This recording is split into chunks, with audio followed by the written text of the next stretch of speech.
لیکن یہ کہ امام مہدی کی حکومت قائم کرنے کے لیے کون لوگ آئیں گے؟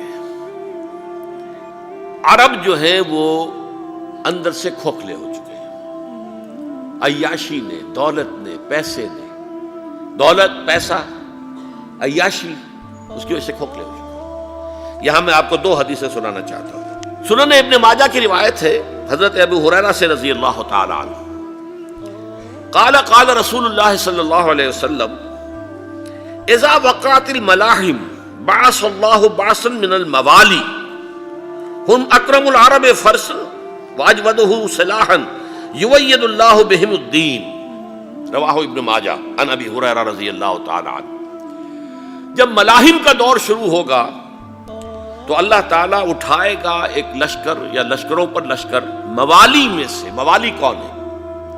عربوں نے جب فتح کیا تھا اس پورے علاقے کو خلافت راشدہ کے دوران، اور پھر وہ لوگ جو ہے، ایک رائے تو یہ تھی کہ انہیں غلام بنایا جائے سارے آبادیوں کو، لیکن یہ کہ حضرت عمر کا اجتہاد تھا، اس کے مطابق جو ان کو غلام نہیں بنایا گیا تو وہ موالی کی حیثیت رکھتے ہیں۔ عربوں میں دم نہیں ہے، موالی میں سے لشکر اٹھیں گے کہ جو در حقیقت حضرت مہدی کی حکومت کو قائم کریں گے۔ دوسری حدیث سنیے، عن عبداللہ ابن الحارث رضی اللہ تعالی عنہ، اور یہ ابن ماجہ کی روایت ہے، قال قال رسول اللہ صلی اللہ علیہ وسلم یخرج الناس من المشرق فیوطئون للمہدی یعنی سلطانہ، لشکر نکلیں گے، لوگ آئیں گے مشرق سے، اور وہ حضرت مہدی کی حکومت کو جمائیں گے اور قائم کریں گے۔ اب ذرا نوٹ کیجئے کہ جزیرہ نما عرب کے مشرق میں کون سے ملک ہیں؟ تین: ایران، افغانستان، پاکستان۔ یہ تین سالڈ مسلم ممالک، مسلم آبادی اکثریت۔ ویسے تو یہ کہ آگے ہندوستان میں 20 کروڑ مسلمان ہیں، لیکن وہ 20 کروڑ جو ہے وہ تو 80 کروڑ کے اندر تحلیل ہو جاتے ہیں غیر مسلموں میں، لیکن یہاں جو معاملہ ہے یہ غالب اکثریت کا۔ ان میں سے ایران کا معاملہ جہاں تک ہے، نمبر 1 یہ کہ وہ شیعہ عقائد کے حصار میں بند ہے، اس سے ادھر ادھر ہونا اس کے لیے ممکن نہیں۔ حدیث میں یہ بھی آتا کہ اصفہان سے 70,000 یہودی دجال کا ساتھ دیں گے۔ لیکن بہرحال خراسان ایک صوبہ ہے افغانستان کا اس وقت بھی، شمال مشرقی کونے میں، مجھے امید ہے وہاں سے خیر کی، کیونکہ خراسان کا لفظ وہاں پہ شامل ہے، اور حضور کی حدیث میں بعد میں آپ کو سناؤں گا کہ خراسان سے فوجیں چلیں گی جو یروشلم کو دوبارہ حاصل کریں گی، فتح کریں گی۔ جیسے پہلے یروشلم کھویا عربوں نے تھا، دوبارہ حاصل کیا تھا کرد نے، کرد خون صلاح الدین ایوبی رحمۃ اللہ علیہ، ایسے اب پھر عربوں نے کھویا ہے، لیکن لینے والے خراسان سے لشکر آئیں گے۔ یخرج من خراسان رایات سود لا یردھا شیء حتی تنصب بإیلیا، خراسان کے علاقے سے کالے علم لے کر لشکر چلیں گے جن کے رخ کو کوئی موڑ نہیں سکے گا جب تک کہ وہ جا کر یروشلم میں نصب نہ ہو جائے۔ اس کے بعد نام آتا ہے پاکستان کا۔ یہ ہے میری اور آپ کی داستان، اور یہ ہے سبب جس کی وجہ سے کہ میں آپ سے یہ گفتگو کر رہا ہوں۔ اصل میں تو کس لیے؟ محض ایک علمی استفادہ، محض اپنی بات آراء کو ظاہر کرنے کا شوق نہیں، بلکہ یہ کہ اپنی ذمہ داری ہم پہچانیں کہ ہم کس مقام پر کھڑے ہیں۔ دیکھیے، اس پاکستان کے بارے میں یا ہندوستان کے بارے میں علامہ اقبال نے کہا تھا اپنے ترانہ ملی میں، میرے عرب کو آئی ٹھنڈی ہوا جہاں سے، میرا وطن وہی ہے، میرا وطن وہی ہے۔ اور مجھے بتایا گیا کہ سنن ابی داؤد میں یہ روایت موجود ہے کہ حضور نے فرمایا کہ ہندوستان کی طرف سے مجھے ٹھنڈی ہوا آتی ہے، اگرچہ مجھے وہ حدیث ابھی نہیں ملی ہے، لیکن حزب التحریر کا ایک کارڈ مجھے ملا تھا، تو اس میں اس حدیث کا اور اس میں ابو داؤد کا روایت کا حوالہ موجود تھا۔ لیکن میں جو چیز آپ کو بتا چکا ہوں وہ یہ کہ الف ثانی کا پورا تجدیدی کارنامہ اس ہندوستان کی سرزمین میں ہوا۔ مجدد الف ثانی شیخ احمد سرندی، شاہ ولی اللہ دہلوی، سید احمد بریلوی، وہ تو ہمارے پاکستان میں آ کر جو ہے ان کا خون جذب ہوا ارض پاکستان میں۔ پھر شیخ الہند مولانا محمود حسن۔ تحریک خلافت چلی تو صرف ہندوستان میں چلی اور کہیں نہیں چلی۔ آزادی کی تحریک چلی پوری دنیا میں، وہ نیشنلزم کی بنیاد پر چلی، ملے نیشنلزم، عرب نیشنلزم، ترک نیشنلزم۔ ہمارے ہاں چلی تو اسلام کے نام پر، پاکستان کا مطلب کیا؟ لا الہ الا اللہ۔ پھر پاکستان قائم ہوا معجزے کے طور پر، بلکہ نازل ہوا ہے لیلۃ القدر میں، انا انزلناہ فی لیلۃ القدر، جیسے قرآن نازل ہوا لیلۃ القدر میں، یہ پاکستان بھی نازل ہوا لیلۃ القدر میں۔ اس کا برقرار رہنا ابھی تک معجزہ ہے۔ ہندو یہ سمجھتا تھا، کانگریس سمجھتی تھی کہ جھٹپٹ ختم ہو جائے گا۔ پھر یہ کہ اس کا قرارداد مقاصد کا پاس ہو جانا، مزید بھی اور اضافی دفعات دستور میں آ جانا، اب کمرشل انٹرسٹ کو ربا قرار دے کر حرام قرار دینا، یہ سارے لینڈ مارکس ہیں کہ جو اشارہ کر رہے ہیں کسی چیز کی طرف، معاملہ کدھر جا رہا ہے۔ پھر یہ کہ یہ جو 14ویں صدی کے مجدد تھے شیخ الہند، اس کے بعد سے کچھ ایسی شخصیتیں عظیم پیدا ہوئی ہیں ہند میں، جن کو میں سمجھتا ہوں کہ 14ویں صدی کے مجدد اور 15ویں صدی کے مجدد کے درمیان یہ 15ویں صدی کے مجدد کی راہ کو سیدھا کرنے والے، جیسے کہ حضرت یحییٰ نے کہا تھا میں تو آنے والے کا راستہ سیدھا کر رہا ہوں حضرت عیسیٰ کے لیے، ایسے ہی 15ویں صدی کے لیے امام مہدی کے لیے راستہ صاف کرنے والے سب سے پہلے علامہ اقبال، جنہوں نے اسلام کا تصور دین کی حیثیت سے دوبارہ زندہ کیا ہے، ورنہ اسلام ایک مذہب کی شکل اختیار کر چکا تھا۔ پھر مولانا مودودی، مولانا ابوالکلام آزاد حکومت الہیہ کے نعرے کے ساتھ میدان میں آئے۔ یہ اقبال نے جو تصور پیش کیا تھا اس پر عملی جد و جہد کے لیے حزب اللہ قائم ہوئی۔ نوٹ کر لیجئے 11 برس کا فرق ہے عمر کا علامہ اقبال کے اور ابوالکلام کے، اور 1913 میں جب حزب اللہ قائم کی ہے اس وقت علامہ اقبال کی ملی شاعری اپنے عروج کو پہنچ چکی تھی۔ پھر یہ کہ علامہ اقبال کے بعد تعمیل جو ہے اس کام کی وہ ابوالکلام نے کی، لیکن روایتی علماء نے کی شدید مخالفت کی وجہ سے وہ بددل ہو کر چھوڑ گئے، کانگریس میں شامل ہو گئے، بساط جو ہے حزب اللہ کی انہوں نے لپیٹ دی۔ پھر مولانا مودودی آئے، انہوں نے وہ ڈور جو ہے اس کا سرا تھاما، جماعت اسلامی قائم کی حکومت الہیہ ہی کے قیام کے لیے۔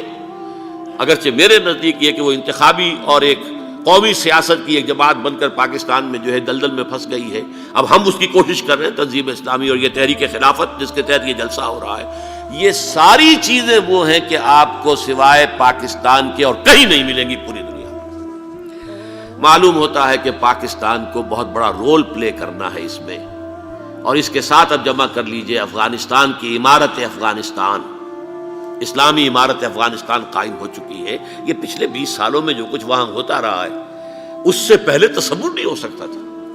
علامہ اقبال کے فرزند بھی دیکھ کر آئے ہیں، تو اگرچہ وہ خود میں سمجھتا ہوں کہ خاصے انہیں آپ لبرل کہیں، آزاد خیال کہیں، لیکن اس درجے متاثر ہو کر آئے تھے کہ انہوں نے یہ کہا افغانستان میں جو میں نے حالات دیکھے ہیں کہ اگر 2-4 اور مسلمان ملکوں کے اندر یہ نظام قائم ہو جائے تو پوری دنیا مسلمان ہو جائے گی۔ یہ سب کچھ کیسے ہو رہا ہے؟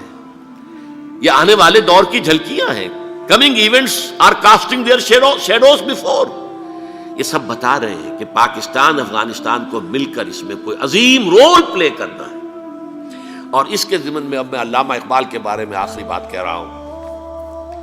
علامہ اقبال کے بارے میں عام یہ خیال ہے، انہوں نے اپنے خطبات میں مہدی کا اور نزول مسیح کا، حالانکہ میں کل پڑھ رہا تھا مولانا سید احمد اکبر آبادی رحمۃ اللہ علیہ کا ایک مقالہ ان کا کہ علامہ اقبال نے ابن خلدون کے بارے میں یہ کہا ہے کہ مہدی کا اور نزول عیسیٰ کا دونوں کا انہوں نے انکار کیا ہے، حالانکہ ابن خلدون نے نزول عیسیٰ کا انکار نہیں کیا، صرف مہدی کا انکار کیا ہے۔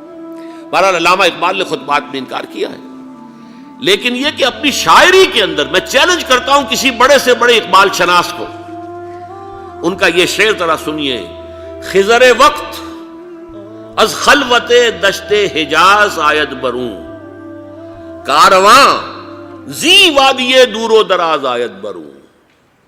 خضر وقت، امام وقت، رہنمائے وقت، قائد وقت، خلوت دشت حجاز، حجاز کی صحرا کی کسی خلوت گزینی سے نکل کر باہر آئیں گے۔ میں حیران ہوتا ہوں علامہ کے اس فکر پر اور اس مصرے پر۔ یہاں انہوں نے شیعہ اور سنی دونوں کے کانسیپٹ جمع کر دیے۔ شیعہ کا کانسیپٹ یہ چھپے ہوئے کسی غار میں وہاں سے برآمد ہوں گے، اور ہمارا کانسیپٹ میں ام سلمہ رضی اللہ تعالیٰ عنہ کی حدیث سنا چکا، چھپے ہوئے ہوں گے وہ وہاں پر، مدینے سے نکل کر آ کر مکے میں چھپ جائیں گے۔ اس خانہ جنگی کی حالت میں لوگ ان کی طرف دیکھ رہے ہوں گے، سوچتے ہوں گے انہیں میدان میں آنا چاہیے، کوئی پارٹ پلے کرنا چاہیے، امت کی رہنمائی کرنی چاہیے، لیکن وہ چھپیں گے، وہ کارے ہوں گے، وہ اس ذمہ داری کو قبول نہیں کرنا چاہیں گے، جا کے چھپ جائیں گے مکے میں، وہاں سے مکے والے انہیں نکالیں گے، اور وہ کارے ہوں گے، انہیں بالکل یہ پسند نہیں ہوگا کہ یہ ذمہ داری اٹھائیں۔ تو خضر وقت از خلوت دشت حجاز آید بروں، کارواں زی وادی دور و دراز آید بروں۔ کارواں جو چلے گا ان کی مدد کے لیے اس وادی دور و دراز، اس زی عظیم وادی دور و دراز، یہ وادی سندھ ہے۔ وادی سندھ جو ہے ہم سمجھتے ہیں کہ صرف یہ پاکستان اور پنجاب جو ہے یہ اس میں شامل ہے، سندھ اور پنجاب نہیں، افغانستان کا پورا مشرقی علاقہ اس میں شامل ہے۔ جیسے دریائے جہلم سندھ میں جا رہا ہے، جیسے دریائے گلگت سندھ میں آ کر ملتا ہے، جیسے دریائے چناب اور راوی اور جہلم اور یہ سب جا رہے ہیں اور آ رہے ہیں، اسی طرح دریائے کابل کہاں سے آ رہا ہے، دریائے گومل کہاں سے آ رہا ہے، ٹوچی کہاں سے آ رہا ہے، یہ سارا جو ہے ڈرین جو ہو رہا ہے، ایسٹرن جو ہے پارٹ آف افغانستان، یہ سب وادی ہے۔ اس وادی کے یہ دو حصے ہیں، ایک حصہ جو ہے یہ ادھر پاکستان میں ہے اور اسی وادی کا دوسرا حصہ جو ہے وہ افغانستان میں ہے۔ کارواں زی وادی دور و دراز آیت برو، کارواں چلے گا یہاں سے، یخرج ناس من المشرق یؤتون للمہدی یعنی سلطان ہی، مشرق سے فوجیں چلیں گی کہ جو مہدی کی حکومت قائم کریں گی، اور یخرج من خراسان رایات و سود، اور خراسان سے سیاہ پرچم چلیں گے کہ جن کا رخ کوئی موڑ نہیں سکے گا، حتیٰ تنصب بیلیا، یہاں تک کہ وہ جا کر یروشلم کے اندر نصب ہو جائیں گے۔ حضرات، میں ایک میری گفتگو کا حصہ باقی تھا لیکن میں اسے چھوڑ رہا ہوں، اس لیے کہ گلوبلائزیشن جو اس کی ہوگی، جو خلافت علی منہاج النبوہ کی تجرید کامل حضرت مہدی کے ہاتھوں عرب میں ہوگی، اس سے پہلے اس کے لیے محنت، کوشش، جد و جہد پاکستان اور افغانستان میں ہو چکی ہوگی جو اسے سپورٹ کرے گی اور وہاں جا کر حکومت قائم کرے گی۔